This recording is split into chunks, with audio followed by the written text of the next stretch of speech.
Je me nomme Koudou Eric Madoché. Je suis le président de la jeunesse centrale du camp d'Ampin, le camp de réfugiés, le plus grand camp des réfugiés au Ghana. Ce camp a été ouvert, comme le président du camp l'a dit, depuis mars 2011. Moi, je suis arrivé ici avec la famille le 18 mai 2011 au petit camp Elibo. Suite à la crise post-électorale que nous connaissons tous, nous avons fui, j'étais à Bobo. Là-bas, j'ai été représentant dans un bureau de vote, représentant du président Laurent Gbagbo. Et après le premier et le deuxième tour, j'ai été ciblé. Et par la grâce de Dieu, je me suis retrouvé à Yopougon. De Yopougon, nous sommes venus à Boisseau. Et de là-bas, vu la descente de la rébellion dans la ville, nous avons décidé de venir au Ghana pour nous protéger. Donc depuis le 18 mai 2011, nous sommes arrivés au petit camp. Et dans ce camp, à Ampin, je suis arrivé ici le 22 mai 2011. Depuis lors, je suis là avec la famille. Et par la grâce de Dieu, j'ai été élu comme président de la jeunesse de ce camp dans le mois d'avril 2019. Voilà, nous sommes là et nous sommes confrontés à beaucoup de choses. Voilà. La jeunesse qui auparavant était étudiante, était au travail, se retrouve au chômage dans ce camp. Dans ce camp, pour d'autres qui s'adonnent au manœuvrage, pour les aides maçons, pour la pêche et d'autres choses, cette jeunesse est livrée à elle-même. Voilà, donc voilà un peu ce que nous vivons.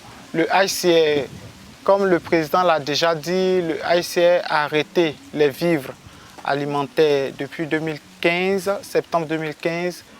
Donc la jeunesse, c'est pas du tout facile. Voilà, chacun fait de son mieux pour se nourrir et nourrir sa petite famille. Nous avons dans cette jeunesse des élèves. Nous, par exemple, nous étions étudiants, nous avions eu le bac en Côte d'Ivoire et nous sommes venus dans ce camp. Il n'y a pas de bourse d'études pour les jeunes réfugiés qui étaient en Côte d'Ivoire, qui sont arrivés au Ghana. Il n'y a pas de boulot pour cette jeunesse. Donc, nous lançons un appel à toutes les bonnes volontés. Nous lançons un appel pour les élèves, nous lançons un appel pour les bras valides dans les camps. Parce que je me rends compte que la jeunesse ivoirienne est en train de mourir à petit feu. Est en train de mourir par manque de boulot, par manque d'occupation. Cette jeunesse s'adonne à beaucoup de choses qui détruisent. Nous ne voulons pas être une de cette génération sacrifiée là. Nous ne voulons pas être un jour cités dans le passé. Aujourd'hui, nous parlons tous de réconciliation, de retour au pays. Mais ce que je peux dire, j'ai la peur au ventre. J'ai la peur au ventre parce que la réconciliation ne peut se faire qu'avec les grands leaders.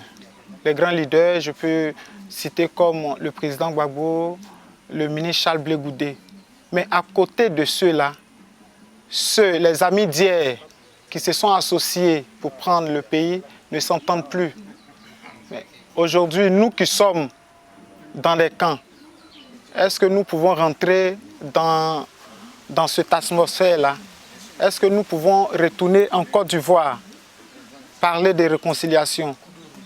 Quand je pense aux élections qui viennent en 2020, je ne peux pas souhaiter ou demander à quelqu'un, à un réfugié, un Ivoirien, de rentrer en Côte d'Ivoire. Parce qu'en entendant parler, j'ai les larmes aux yeux.